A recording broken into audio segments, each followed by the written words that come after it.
Hello and welcome to Brace Voices podcast. This is episode 17 and my name is Rawan. My name is Mirna. My name is Rawan. And we're the producers of Brave Voices podcast. And today we have a special guest here. Her name is... Good morning. My name is Jewyl Alderson. I'm with the San Diego County Office of Ed, and I have my own podcast called The Future Starts With You. So today we're here just to ask you a couple questions just to get to know you and ask you about what you do. And yeah, you could get to know us also, and what you could ask us what we do, and we'll just chit chat, and that's it. Sounds perfect. So he's gonna start with the questions. So one of my questions for you actually is, how do you think of starting this podcast, and also what do you think is the most challenging part of it? All right. So I started this podcast because I work to support career readiness initiatives throughout the county. There are a lot of people, and a lot of people just don't have time to come to me, and workshops can sometimes be boring or time consuming, or it's more important for them to be with their students. So I figured, why not bring the learning to them while also highlighting all of the amazing things that are happening out in our schools across the county. So I go out and I interview people in person, kind of like you're interviewing me. And that's a way for me to really amplify the amazing work that folks are doing, and students are doing, and teachers are doing, and administrators are doing in building opportunities for students to become future ready.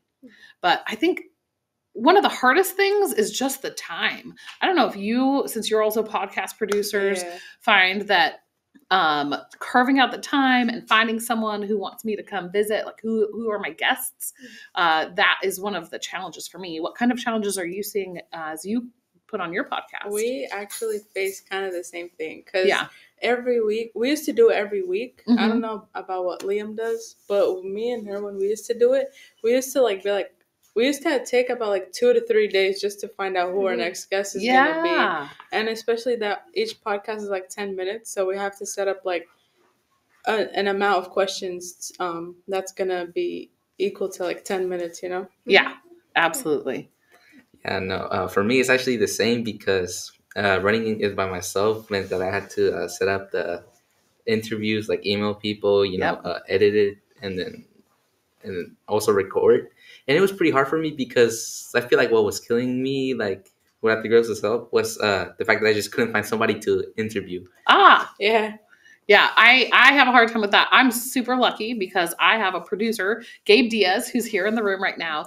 And he actually does my recording and my editing and will help post everything online. Our podcast does go out on all the podcast sites. So anywhere that you listen to podcasts, you can find The Future Starts With You.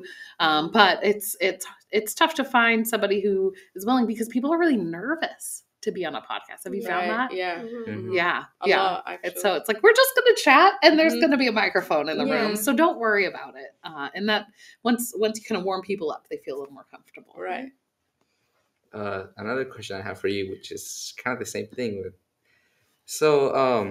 For somebody who might not be very informed about podcasts, what do you do on your podcast? And can you give me a rundown on people who genuinely don't know what this is all about? Sure. So on my podcast, we usually start out with hearing a little bit about the person that is my podcast guest. So I like to ask them about their career path, because we're talking about how we get students to careers. We forget that our career paths are equally complicated. And so just kind of getting a feel for where they came from. And then we get into the program that we're there to talk about. And so I always make sure ahead of time I send a list of questions, which is the same thing that you all did. Interact with them about if these are the right questions for them. I like to do a little bit of research. So I'll go to that school site and pull maybe some of the vision and mission for their school, or try to pull some web resources about it, because I always include those in my show notes. And so it's also just an opportunity to get to know that person and their program. So for me, I love it because I'm not just sharing it with everyone else, but I'm building my knowledge of best practices for when I support the schools around the county in their work.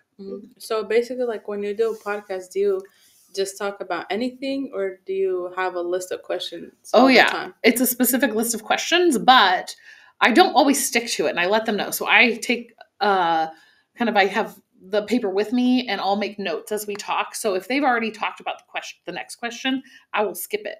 Or if something else more interesting comes up, I warn them ahead of time because I like it to be a conversation. Mm-hmm. So I'll say, if something else comes up, I'm sorry, I know this wasn't on the question list, but like, how do you feel about sharing a little bit about this other thing that we just touched on?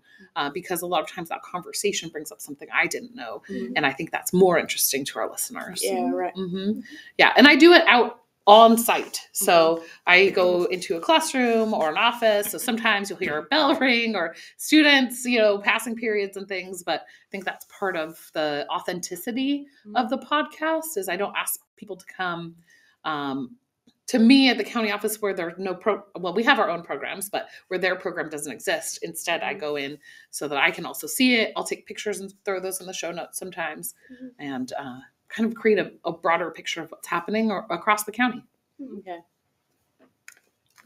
Okay. So I have 3 questions for you also. Okay. So the 4th question of adding to what he asked, it's what's your job with innovation? So yes, at San Diego County Office of Education, I am in the innovation team, and we support all of the school districts in a lot of ways. My specific job is usually focused on helping a district build out, or a charter or any school, build out their career pathways programs. So you all are in a arts, media, entertainment program, AME. So I work with your district leadership on things like accountability. So actually in a couple of weeks, I'll be coming to work with all of your counselors and some of your site leaders on this really exciting accountability numbers at the state dashboard called the College Career Indicator. So we'll look at the data and dive in, and we'll talk about how you could change how you code things or how you schedule people in order to get them through the courses in a reasonable amount of time. So I do a lot of training for teachers and for administrators, and I help them understand what the state wants of them in order to meet kind of accountability metrics. I also do a lot to help districts get grant money. So everything that we have in here was probably funded by a grant. And so from the microphone to the computer to the cameras, in order for us to afford these kinds of things, there's actually workforce development money. And those funds that come from the Department of Education are something that I support districts in applying for and managing as well. Okay. So another question for you is, what's your favorite part about your job?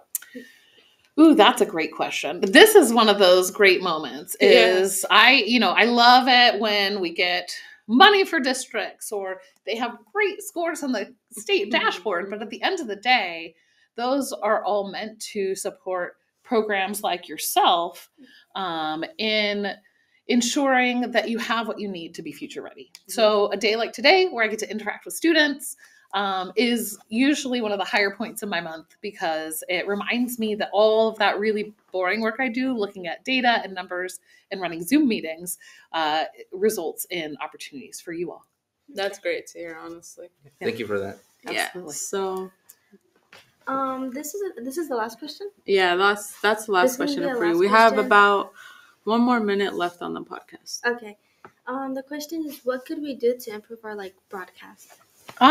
When you think about improving your own podcast, I think in some ways it's to try to pull more people in, and maybe even doing a little bit of research, like I talked about how I researched before. Right. So make sure ahead of time you know a little bit about your guest and all of that. But it's been good interacting, and you did give me heads up on what we were going to ask, and so I think. It may just be about time and just saying this is what I want to do, because when I really put the time aside and record a whole bunch of them, and that's a tip. If you could get a week where you're going to record once a day, you don't have to put them all out then. Just then you release them once a week for a while, and then it's off your plate. So sometimes it's that is a great approach to getting them out there without feeling like you are always behind the ball, because that's what I struggle with. All right. Well, thank you. I think it ended there. Yeah, that's 10 minutes. Thank you so much. Absolutely. That was great you all. Yeah. Yeah. Thank you.